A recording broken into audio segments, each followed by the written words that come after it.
प्यारे बच्चों, आज लर्निंग आउटकम्स आधारित लर्निंग गैप सामग्री अर्थात ब्रिज कोर्स में कक्षा 8वीं विषय गणित वर्कशीट 14 और 15 देखेंगे। इससे पहले वाली वर्कशीट में आपने घातांक और घातांक लिखने का तरीका आपने समझा कि उसमें आधार क्या होता है और घात क्या होती है और कैसे लिखते हैं। अब देखें हम वर्कशीट 14, एक ही आधार वाली घातों का गुणन एवं विभाजन। उदाहरण के रूप में 3 पर 2 की घात गुणे 3 पर 3 की घात, तो 3 पर 2 की घात को हम लिखेंगे 3 गुणे 3 और 3 पर 3 की घात को हम लिखेंगे गुणित 3 गुणे 3 बराबर में इन सबका गुणा करके अगर हम लिखें तो 3 गुणे 3 5 बार लिखेंगे बराबर 3 पर 5 की घात। अब यहाँ पर दोनों में आधार समान थे, 3 गुणा में था, तो आधार समान होने पर गुणा में घातें जुड़ जाती हैं। यदि गुणा में है और आधार समान है तो घातें जुड़ गई। तो 3 पर हम 2 धन 3 यानी 3 पर 5 की घात हम सीधे ऐसा लिख सकते हैं। अब प्रयास करें में देखें तो इसमें जितने भी सवाल हैं तो सभी के आधार समान हैं और गुणा में हैं, तो सभी में घातें जुड़ जाएंगी। हम बार बार आधार समान नहीं बोलेंगे। 7 पर 4 की घात गुणे 7 पर 3 की घात, तो यहाँ दोनों में आधार क्या है 7, तो 7 पर 4 धन 3 तो कितने की घात हो जाएगी 7 पर 7 की घात। यहाँ पर गुणा का निशान लिखा है तो ये गुणा की जरूरत नहीं है। दूसरा है 2 पर 6 की घात गुणे 2 पर 8 की घात, तो 2 पर 14 की घात, 6 धन 8 हो जाएगा 2 पर।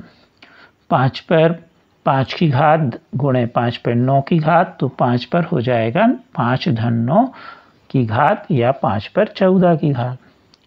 a पर 4 की घात गुणे a पर 5 की घात, तो a पर हो जाएगा 4 धन 5 की घात यानी a पर 9 की घात।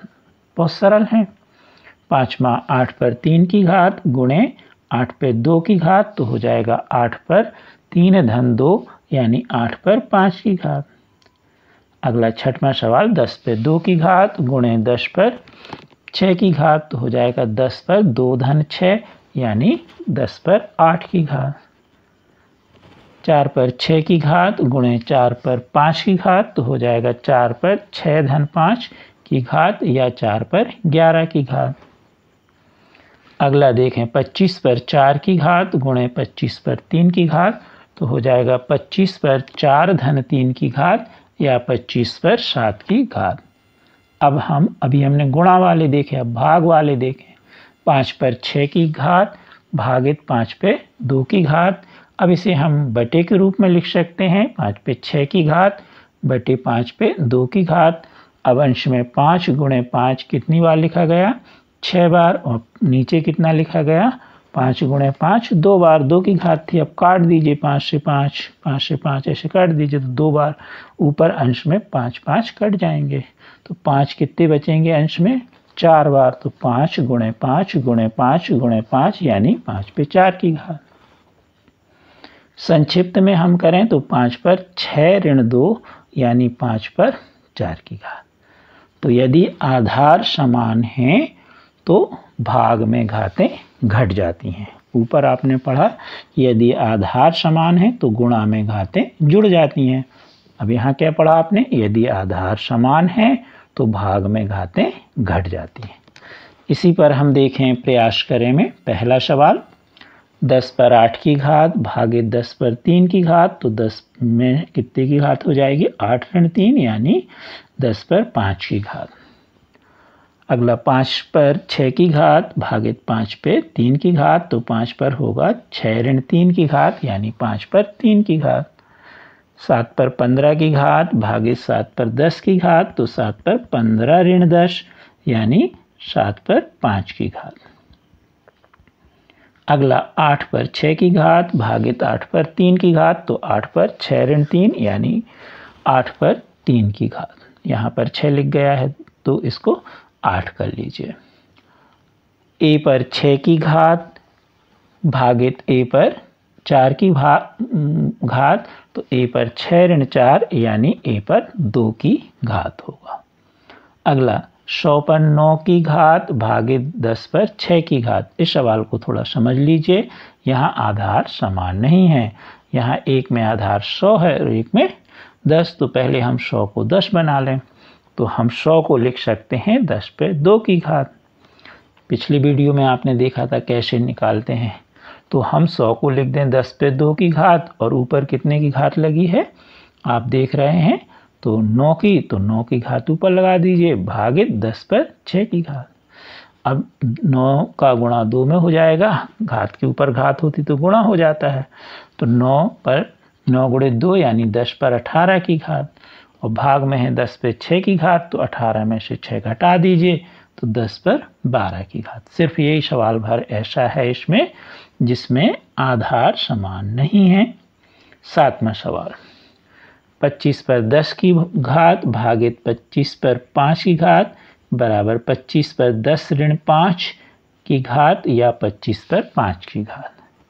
अगला है 77 पर 4 की घात भागित 77 पर 2 की घात, तो होगा 77 पर 4 ऋण 2 की घात या 77 पर 2 की घात।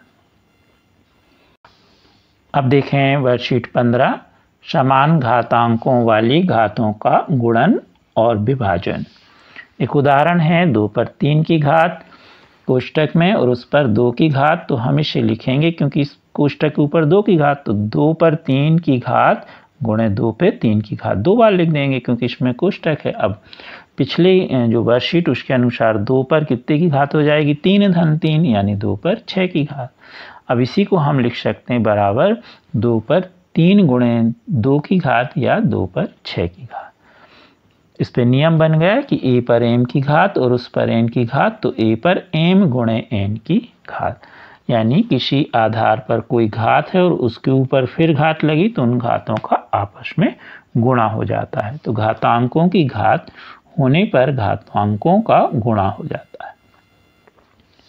प्रयास कीजिए, 3 पर 2 की घात और फिर उसके ऊपर कोष्टक में 4 की घात, तो 3 पर 2 गुणे 4 यानी 3 पर 8 की घात।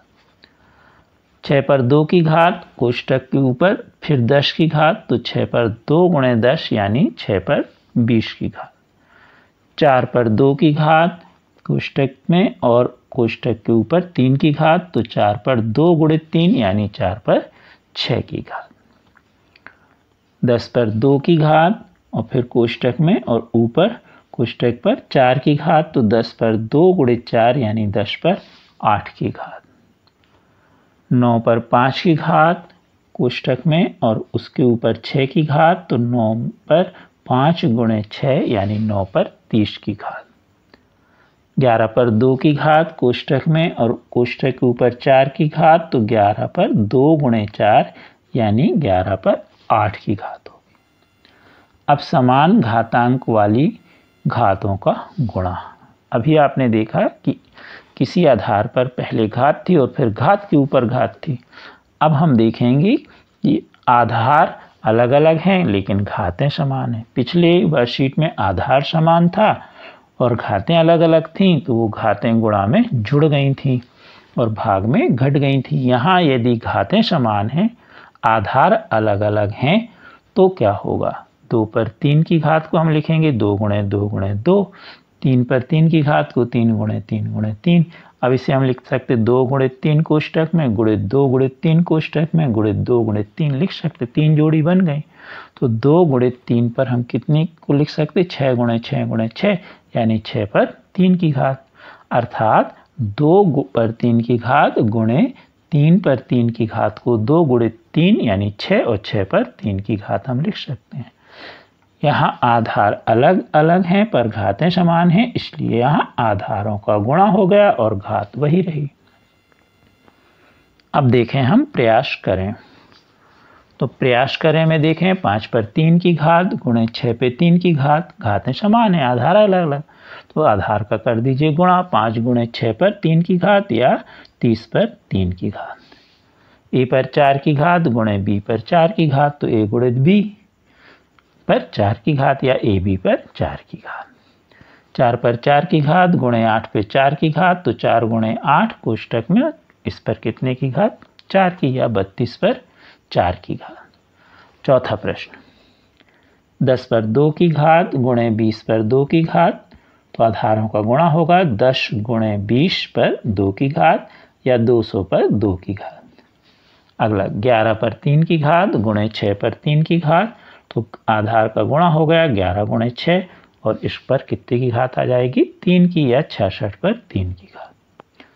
अगला 8 पर 4 की घात गुणे 9 पर 4 की घात, आधारों का गुणा हो गया 8 गुणे 9 पर 4 की घात या 72 पर 4 की घात। अभी गुणा देखा, अब हम विभाजन या भाग देखें। 5 पे 4 की घात भागित 6 पर 4 की घात, तो हम बराबर में लिखेंगे 5 गुणे 5 गुणे 5, नीचे लिखेंगे 6 गुणे 6 गुणे 6 4 बार। अब ऊपर हम 5/6 गुणे 5/4 बार लिख सकते 5/6 करके, तो 5/6 पर 4 की घात। तो वास्तव में यहाँ जो आधार है उनका भाग हो गया और घात ज्यों की त्यों है।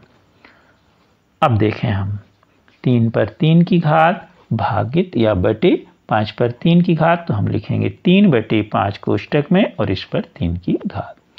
इसी तरह यहाँ ऋण 4 पर 4 की घात बटे 5 पे 4 की घात, तो हम लिखेंगे कोष्टक में ऋण 4/5 और इस पर 4 की घात कोष्टक के ऊपर। अगला 10 पर 6 की घात भागित 9 पर 6 की घात, तो हम लिखेंगे 10/9 पर 6 की घात। a पर m की घात बटे b पर m की घात, तो इसे हम लिखेंगे a/b पर m की घात। 6 पर 7 की घात बटे 7 पर 7 की घात, तो इसे हम लिख सकते हैं 6/7 कोष्टक में और इस पर 7 की घात। 12 में 3 की घात 9 पर 3 की घात, तो हम इसे लिखेंगे 12/9 पर 3 की घात। तो अभी आपने वर्कशीट 14 और 15 पढ़ा व समझा। आप हमारे चैनल को शेयर सब्सक्राइब अवश्य कीजिए। Thank you.